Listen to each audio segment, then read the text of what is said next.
დღევანდელ სახურებაზე ჩვენ მოვისმინეთ ბასკოვის საუბარი სამარიტელ ხალბატონთან, დედაკაცთან ძალიან მნიშვნელოვანი სწავლებებია მასში მოთხრობილი. მივყვეთ სახარების თრობას. ბასკოვარი გადის გზად სამარიაზე. არის შუადღე, პაპანაკება ცხუნვარე მზე. ის ჭასთან გრძანდება მარტო. მოწაფეები არიან წასული საერო საქმეებზე, მათ უნდა საკვები იყიდონ, საჭმელი იყიდონ. და ამ ჭასთან მოდის ერთი ქალბატონი, ის სამარიტელია. როგორც უკვე ითქვა, არის შუადღე პაპანაკება, არავინაა ჭასთან სხვები. ეს ქალბატონი არ ცხოვრობს წმინდა ცხოვრებით. მას ყავდა 5 ქმარი, ეხლა არის მე-6-ესთან, რუშოვაშია ის ჩავარდნილი, მაგრამ მას წვენია თავისი მდგომარეობისა. ის მოდის ჭასთან, რომ წყალი აიღოს, მაშინ როცა ჭასთან არავინ ეგულება. ჩვეულებრივ დილაობით, საღამოობით ჭასთან ბევრი ხალხია. იქ მოდიან სხვებიც, რომ წყალი აიღონ. აი ამ ქალს წვენია თავის მდგომარეობისა. ის ვერ მიდის ამ პერიოდში, რომ წყალი აიღოს და მიდის შუა დღეზე. იღებს ის თავის თავზე სიმძიმეს შუა დღისა, რომ ვინმე მასზე ლაპარაკი არ დაისვოს. აი ნახეთ, ეს ვინ მოვიდა ჩვენთან, რომ წყალი აიღოს. მას რწმენია თავისი ცხოვრების წესის, თუმცა ის მაინც დამორჩილებულია, დამონებულია ნებას. დღეს ადამიანი ამაყობს ცოდვით. თითქოს შემოვიდა მოდაში ცოდვა. დღეს ძალიან ბევრი ადამიანი ხმამაღლა აცხადებს, რომ ის არის თქვათ მერე ქორწინებაში, პაპატია და ყავს მას საყვარლები, ზოგმა მანქანა აჩუქა, ზოგმა ვინა აჩუქა, ზოგმა ბრილიანტის ბეჭედი აჩუქა, ზოგმა ვინ, ზოგმა რა და ეს ამით თავს იწონებს და ცოდვას ახალისებს. მასზე შემხედვალე ჩვენი შვილები, მომავალი თაობა, მათ ერევათ სწორი ორიენტირი.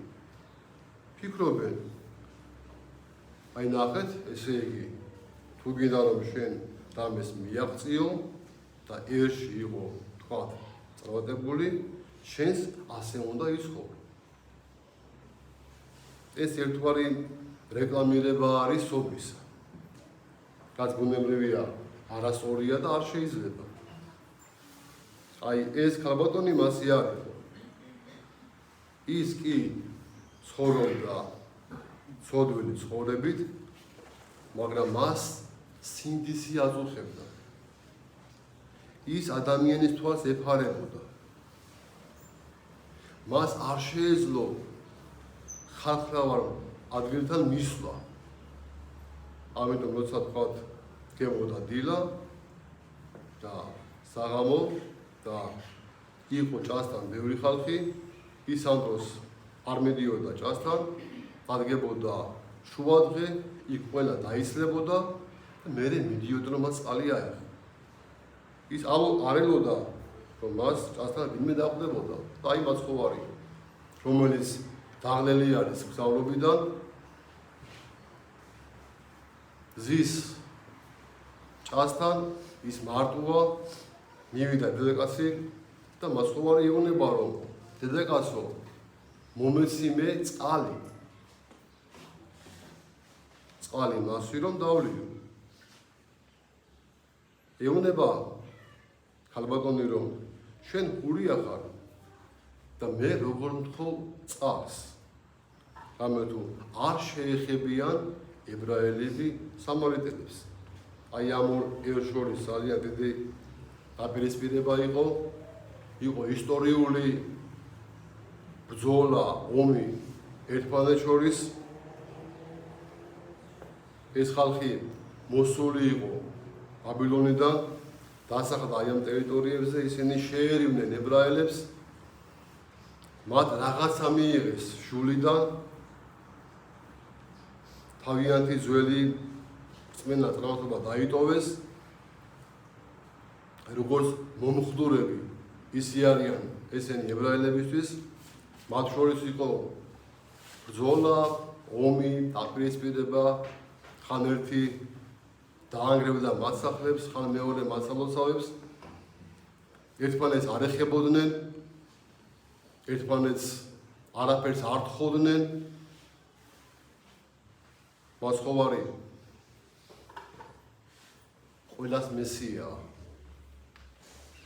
არა მარტო ებრაელებისა სამარიტელებისაც ქართველებისაც რუსებისაც სომხებისაც ყველა ერის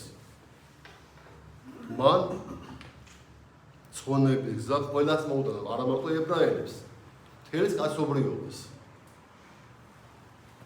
აი მაცხოვარი ეუბნება რომ დედაკაცო წყალი დამალევინე უმეტი წყალი სამარიტელი ქალი ეუბნება რომ არ ეხებიან ებრაელები სამარიტელებს და მაცხოვარი ეუბნება შენ რომ ვიცოდე შენ ვინ გელაპარაკება შენ თავად ვთხოვდი მას ცხოველ წყალს ეს დედაკაცი დაფიქრდა უკვე მასში იწყება რაღაც სულიერი აღორძინება აღმასვლა ხდება რომ რაღაც საოცარ ამას ეუბნება ეს ადამიანი ეს კაცი მის წინ დგას რომელიღაც გამორჩეული ადამიანი და უფალო შენ არც სავსებელი გაქვს ეს ჯურმული ეს ღრმა არის საიდან გაქვს შენ ცხოველი წყალი მაცხოვარი ეუბნება რომ ის ვინც ჩემს წყალს დალევს მას არ მოწყურდება არასდროს ქალს აუჩნდა სურვილი მან მიიღოს ეს წყალი მაცხოვრისგან რომ არ მივიდეს იქ ასავსებად ანუ მაცხოვარი ეუბნება მას სულიერ წყალოზე მის ცხოვრებს ყოფილ სწავლებაზე მოძღვრებაზე ეს ქალი ჯერ ამ ყოველივეს ვერ იღებს მაინც მიწიერი აზრებით საზღვრავს და უფალი ეუბნება საოცარ ამას წადი და დაუზახე შენს ქმარს ალბათ გაცრა ეხლა ქალბატონის აი ამ სიტყვებმა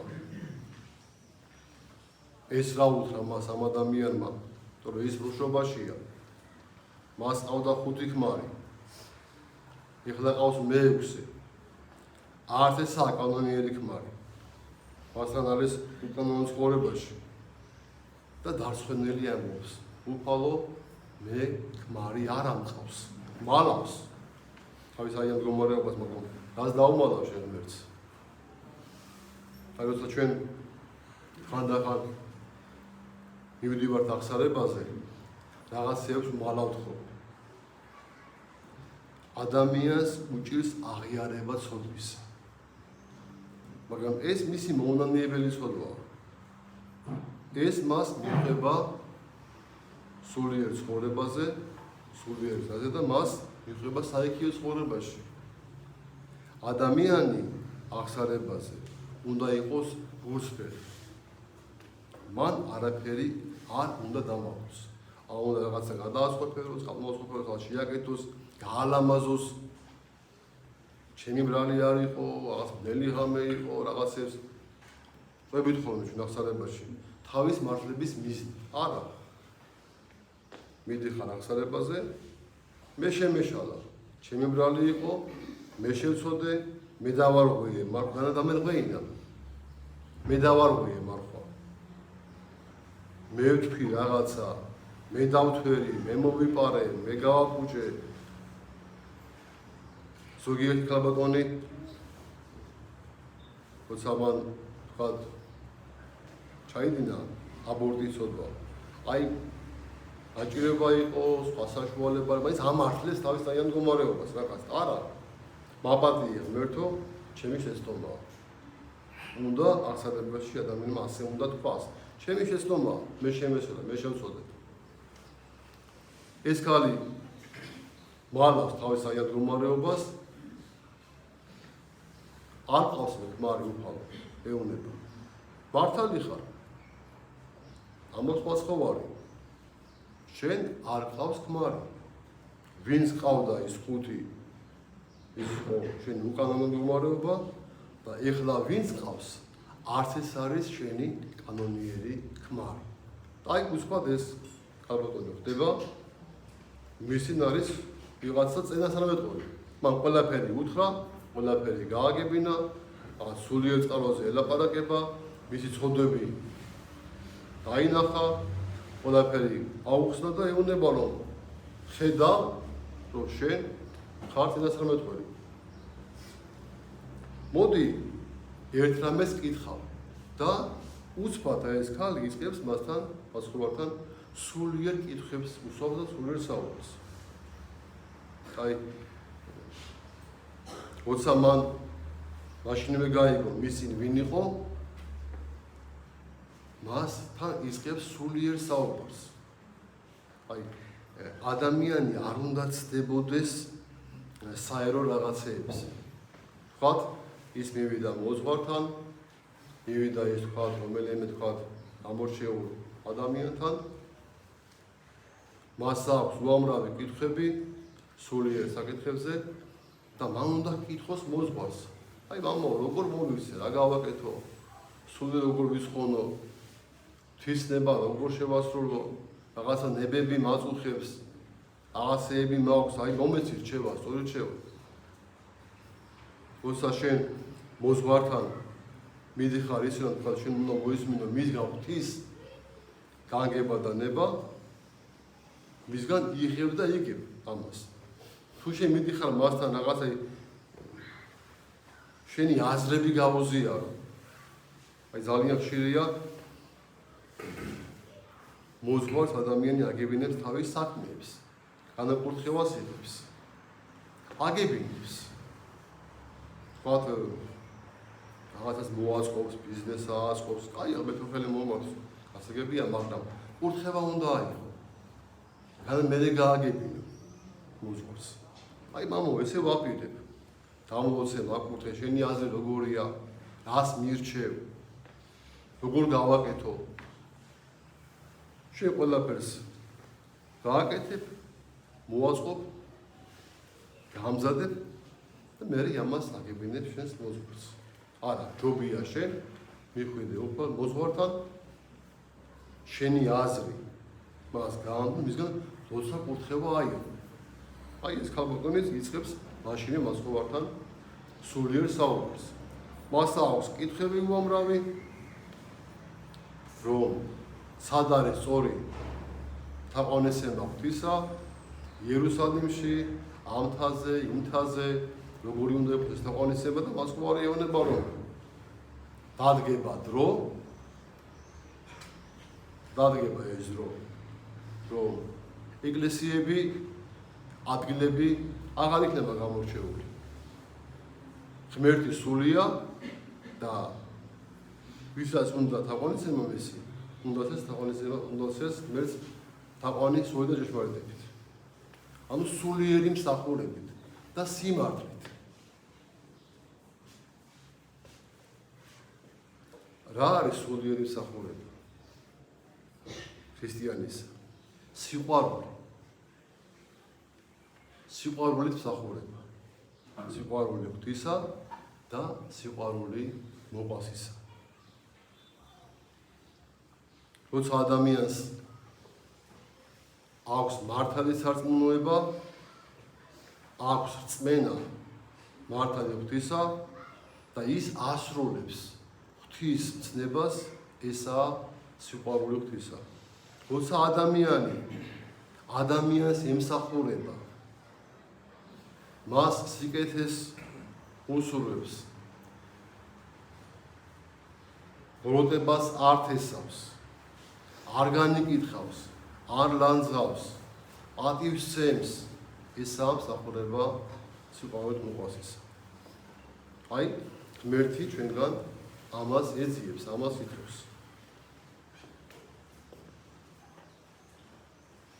ეს ქალი ეუბნება, რომ უფალო, ვიცი, რომ უნდა მოვიდეს მესია და მას ქვია ქრისტე და ის ყველაფერს გვეტყვის. აი, საოცარი ამბავი, მაცხოვარი უნდა, მე ვარ ქრისტე. აი, სხვა ადგილას სახარებაში მაცხოვარი.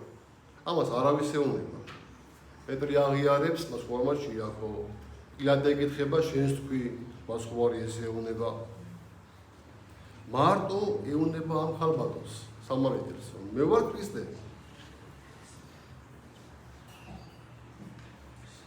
მან დააგდო თავისა ეს დოქი და გაიქცა. გაიქცა ის გარბის ქალაქ სუქარში, ეზახრის ხალხს, აბაჭყარა გამოდით, იწევს ხადაგებას. ნახეთ, ის მაშინვე შეიცვალა, ეს სამარიელი კაცი. მაშინვე მოექცა. მან მაშინვე ცოდვა მიატოვა. მას აღარ ცხვენია თავისი წარსულისა. უკვე მან მოინანია. ის გახდა მხადაგებელი იესო ქრისტესი. აი, ვიცოდა მოსულიყო მესია, მოსულია მონი ეს კაცი, ჩხარა მოდით და ნახეთ იგი.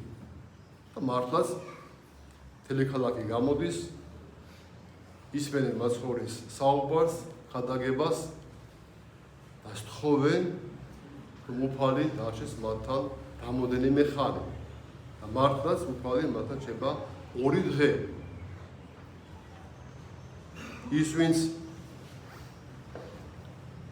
რჩეულიერი იყო, ის ვინც მაცხოვარს ელოდებოდა გულმოდგინებით, ხელი გამოწვლილით, ვინც ჯულში ყველაფერი იცოდა, რომ თქვა გავიდოდა 7 ჯერ 70 წელი ამ ტყვეობიდან იმ ტყვეობიდან ყველაფერი იცოდა მესიის დაბადებაზე. ეს დრო იყო ეხლა. და ვინც არ მიიღო უფალი, აი ამ ხალხმა, ვინც წარმართები არიან, ნახევარი რაღაცების წამ თითქოს სულიდან, მაგრამ წარმართები არიან. რეალობაში მათ მიიღეს მაცხოვარი. რა საოცრებაა და რა საკვირველია. სახარებაში მაცხოვარი ამბობს, ხო? თქვათ, თვალები არის და ვერ ხედავს. ყურები აქვს და არ ესმის. როგორ ამათთან მაცხოვარმა არაფერს ასწავლი არ მოახდინა. მარტო იქადაგა ესაუბრა და მიიღეს. ებრაელებს რა ვიცი რა არ გაუკეთა, რები გაუцоცხლა, დააყურა, ზღვაზე იარა, რავი რები აღარ გააკეთა მაცხოვარმა ასწავლი. არ მიიღეს. თუ ადამიანს მიღება არ უნდა მაცხოვრისა, ასეონებიან ჩამოდი ჯვრიდან და ვიცამებთ. არ იცამებენ.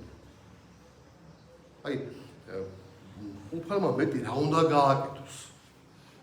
ხო? მკვდარი გააცოცხლა. აკროლებული მკვდარი გააცოცხლა, უკვე იხსნება, გახსნილია. უცბად, დაუძახა გამოვიდა საფლავიდან. 1000-ობით კაცი დააპურა. უცბად ეს გააყო და დააპურა ყველა. გააძღო. ვიღაცა თქვა კეთრიანია, შეახო, განეწმინდა. ეშმაკებული რაღაცა უთხრა, გაიქცა ეშმაკებული, განდევნა ეშმაკებული. ტალღებია და გააჩერა. მეტი რა გააკეთოს მაცხოვარმა რომ მიიღო. ის ხო არ არის კოპერფილდია რაღაცა ზე გააკეთოს, რაღაც ფარი ჩამოაყოს რაღაცები. მაინც არ მიიღე. მასე რომ მაცხოვრმა გააკეთოს, მაინც არ მიიღე უფალს. და სასწაულები უფლის თანხმოქმედება იყო. უფალი მოვიდა და შენ ცხონების გზა მოგიტანა. განასასწაულებისთვის მოვიდა. არა. სასწაულების მოახდინა მაცხოვარმა. მისი მთავარი მიზანი იყო ადამიანი შეერიგებინა ღმერთზე და ადამიანის ცოდვა გამოისყიდა თავისი ჯვარცმით. და სასწაულებიც კი ხდებოდა მაცხოვრის მიერ.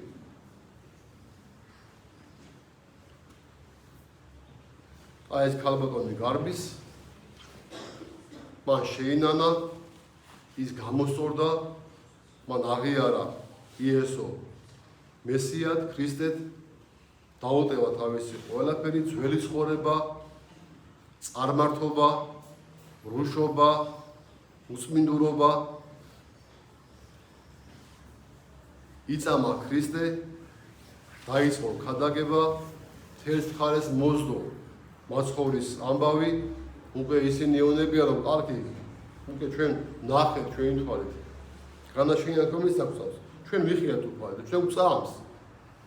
მაცხოვარი რჩება მათთან, 2 დღე ალბათ მათი უზრუნველები განკურნა, მათ უხადაგებს მაცხოვარი ცხონების გზას, ესაუბრება. ეს ქალბატონი არის ისტორიული პიროვნება. მან იწამა ქრისტე, შემდგომში მან იხილა მაცხოვრის ჯვარცმა, აღდგომა, ის მერე მოინათლა მოციქულების მიერ, მან დაიწყო ქადაგება, ჩავიდა რომში ქადაგებით, უხადაგა ნერონს, მაცხოვარი ქრისტიანობა, ნერონმა ის აწამა, გაატყავა, ტყავი გააძრო და ჭაში ჩაარჩა. ჭიდან დაიწყო მისი სულიერი ცხოვრება და ჭაში დაასრულა თავის სულიერი ცხოვრება, ფიზიკური ცხოვრება. ნახეთ, აი, როცა ადამიანს ღვთის მადლი შეეხება, მორჩა, მან თავარი იპოვა. როგორც სახარებაშია, ის რომ დაეძეს ქვებს რომ დააგროვებს და თავარი ფარო იპოვა და ყველაფერი გაკეთდა, თავარი ფარო მოიყიდა. ანუ სასופველი მოიყიდა. ამან თავარი მიიღო. ეძებდა ამდენი ხანი ეს ქალბატონი. ის სოდვაში იყო. მაგრამ მოდი ესე ვიტყვი, სინდისიერი სოდველი. ეხლა უსინდისო წმინდანები არიან ჩვენ ძალიან ბევრი. მაგრამ ეს სინდისიერი სოდველი. აი ეძება და აი აიპოვა, აი მაცხოვარი იპოვა და მორჩა. მაშინვე შემოტრიალდა. და ჩვენს ხომ მაცხოვარს ვეძებდით. და იპოვე ხომ მაცხოვარი. მოტრიალდი, მაგრამ შენ ისე სოდვებში დარჩი. ბოლომდე მაინც ვერ მოტრიალდი. მაინც ცოდვებს ემონები. თუ ის აი საფებია გადაჭერე შენ გაბრუნებს, ხო? ცხონება გიჭირდების სხვა ვართ. უნდა ცოდვა შეეშვა. უნდა ცოდვას ებრძოლო. უნდა შენი თავი გამოასწორო, შენი თავი არ უნდა დაინდო. ესე საერო ვიტყვი. არ დაინდო. თავს არ დაუყავო. თქვათ აი თქვათ სახურებაზე ზარისხმა გესმის. და ლოგინში ხარ. წამოდი. აი იცი რომ მსახურება იწყება ხო თქვა დილას, კვირას. ცოტა ადრიადექი მოემზადე ლოცვების აიკითხე რაღაცა გაგვიზებული მიდი ეკლესიაში. დაგვიანებას არ მიეჩვიო. თორე შეიძლება იქაც დააგვიანო მე სკოლაში. ეს ხალწულები რო არის, ხუთმა დააგვიანა, ხალწული მოღვაწეა. ხალწულია. მაგრამ დააგვიანა. ხორჩა დრო აღარ დარჩა. დაიგეთე კარები. დადგა შენი აღსასრულის დღე.